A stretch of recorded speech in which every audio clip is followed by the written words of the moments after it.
La geotecnia es el estudio de las propiedades mecánicas de los suelos aplicado a obras civiles. Antes de construir cualquier estructura, se requiere realizar un estudio de suelos para diseñar correctamente las cimentaciones y así evitar fallas que puedan terminar en catástrofes humanas y económicas.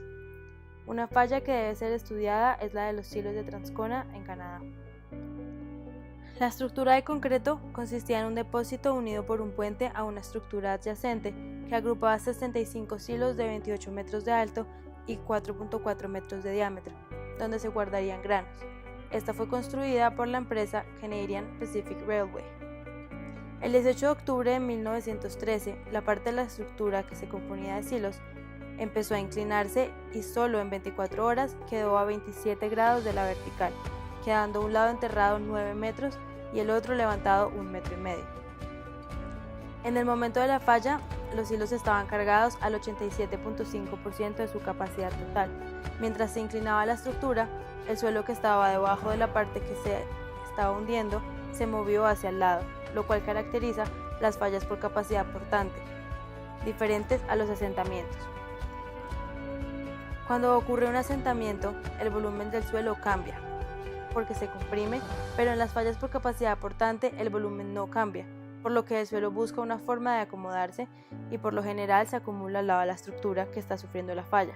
La capacidad portante se refiere a la capacidad del terreno a soportar cargas aplicadas sobre él.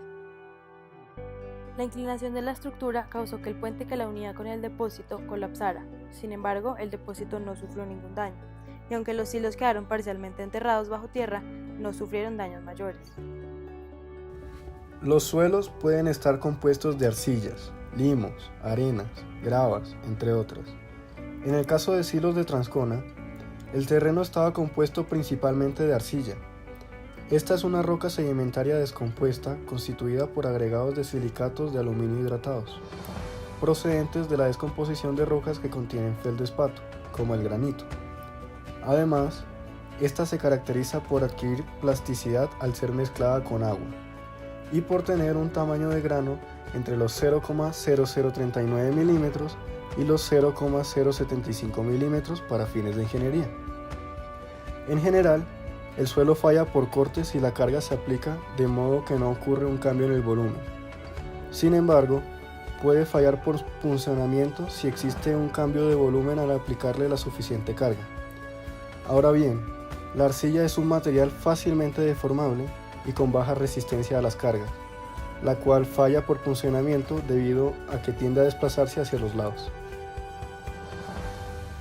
El problema principal fue que durante el estudio de suelos previo a la construcción, las pruebas que se realizaron para determinar la capacidad portante del suelo se limitaron a la capa superficial y no tuvieron en cuenta que debajo de esta, a 7.5 metros de profundidad, había una segunda capa mucho menos resistente que fue la que produjo la falla.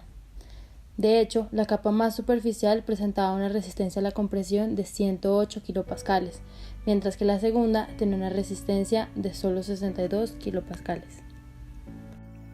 Habiendo introducido el término de capacidad portante y mencionado la falla, se puede hacer un análisis de esta desde un punto de vista teórico haciendo uso de la fórmula de Terzaghi. La fórmula que aparece en pantalla es una pequeña modificación de la fórmula original. Esta fórmula depende de unos parámetros gamma que corresponden al peso específico del suelo, T, que es la profundidad, Q, que es la sobrecarga en la superficie, C sub U, que es la resistencia al corte del suelo, N sub C, que es un factor de capacidad portante, S sub C, que es un factor de corrección por figura, y E sub C, que es un factor de corrección por profundidad. Cabe destacar que esta fórmula es válida cuando se tiene un tipo de suelo. No obstante, cuando se tienen dos tipos de suelos diferentes, C sub U varía y se calcula de la siguiente forma. Esta fórmula depende de dos parámetros nuevos, M y N, donde M depende del grosor de la capa de cada suelo y B del ancho.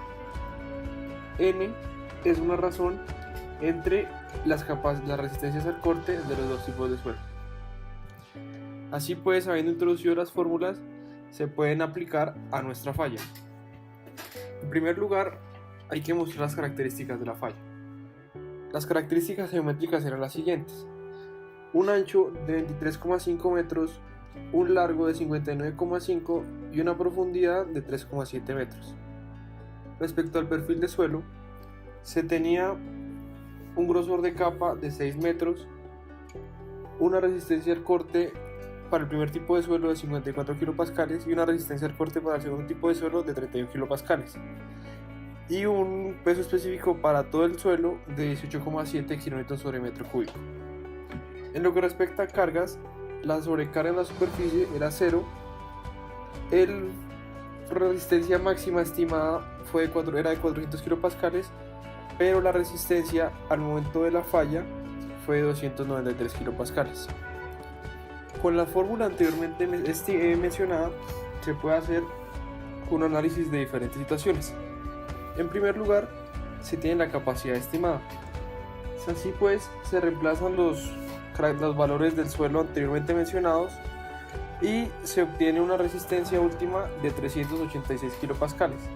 Como se puede ver, esta resistencia es muy cercana al valor que ellos estimaban y de igual forma es mucho mayor al valor de la falla, lo que confirma que si solamente hubiera existido ese tipo de suelo, la estructura no hubiera fallado.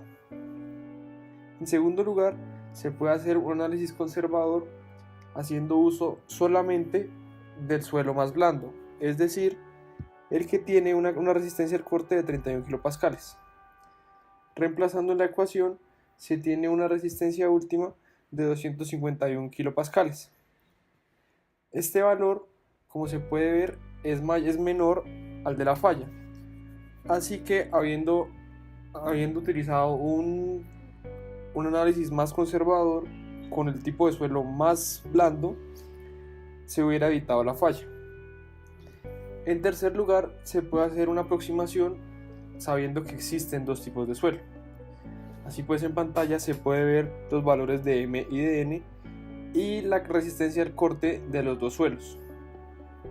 Cuando se reemplaza en la ecuación, se tiene una resistencia última de 321 kPa, la cual es mayor a la resistencia última de 293 kPa. Esta fórmula no se aproxima al valor real, así que se debe utilizar una nueva aproximación. Haciendo uso de la gráfica en pantalla, se tiene un nuevo factor NC.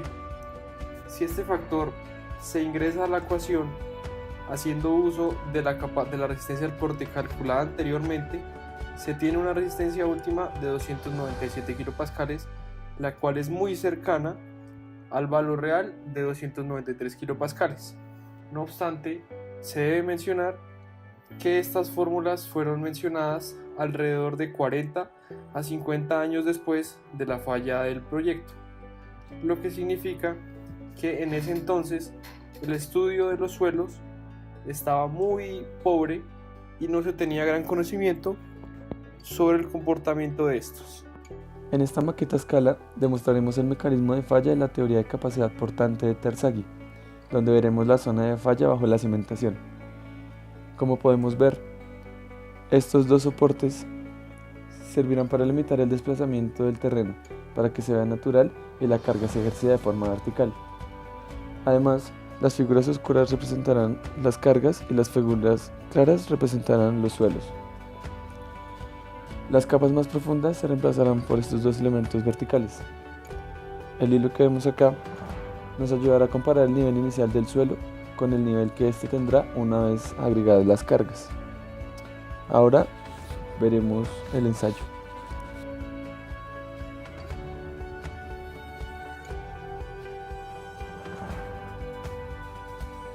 Al analizar los desplazamientos obtenidos en la maqueta, se puede determinar que el tipo de falla es por corte general.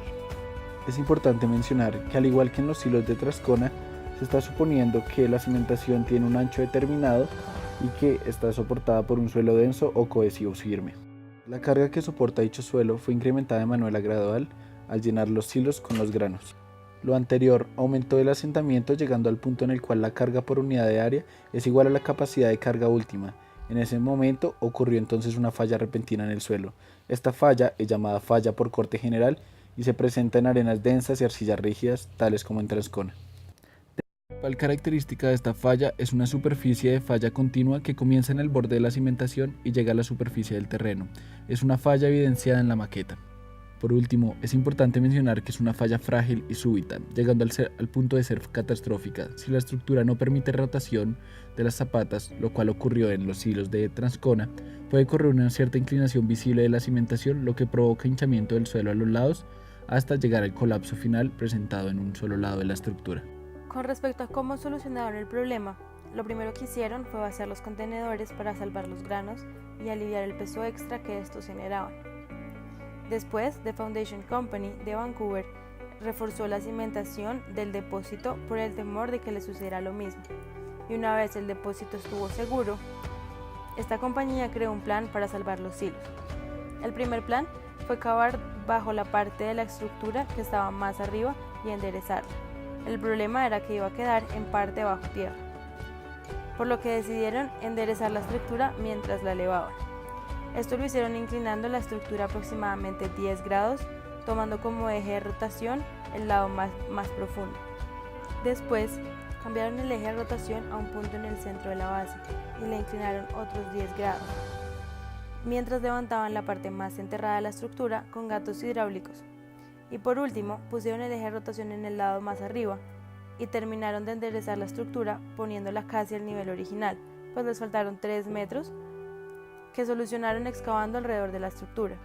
Este proceso terminó el 17 de octubre de 1914 y fue totalmente exitoso, pues dicha estructura sigue en funcionamiento hasta el día de hoy.